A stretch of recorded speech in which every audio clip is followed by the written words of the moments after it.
Les animaux de Beauval sont racontés aux enfants à travers un livre à la fois instructif et humoristique destiné aux jeunes âgés de 4 à 8 ans.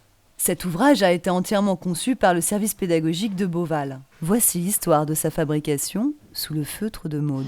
Je fais très attention aux vérités quand même naturalistes, la différence de hauteur au niveau de chaque animal, les proportions. J'essaie de les garder même si l'animal est simplifié bien sûr. Par exemple pour l'éléphant, de faire en sorte qu'il n'ait pas l'air obèse, parce que souvent l'éléphant c'est le gros patapou dans les livres pour enfants.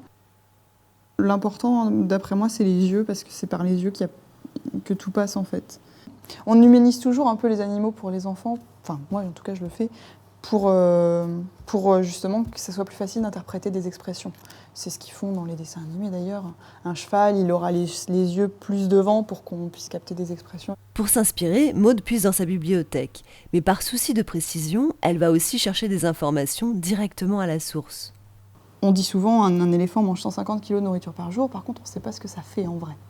Donc j'ai demandé aux responsables du service du secteur éléphant qui me disent à peu près quel volume en fait ça faisait pour pouvoir le représenter et qu'il y ait une image, parce que moi-même 150 kg sur le coup, ça ne me parlait pas beaucoup. Mais l'avantage de travailler dans un zoo lorsque l'on dessine des animaux, c'est que les modèles ne sont pas loin.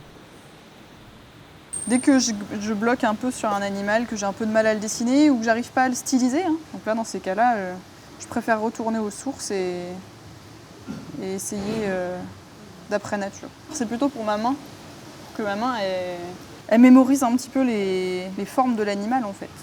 Tu vois? Qu'est-ce que t'en penses? Si, regarde.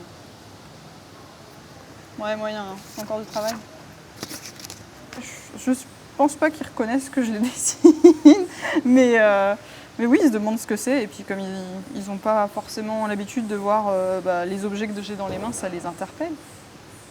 Une fois les dessins réalisés, place à la tablette graphique pour coloriser, ajouter les ombres et placer les croquis sur le paysage de fond.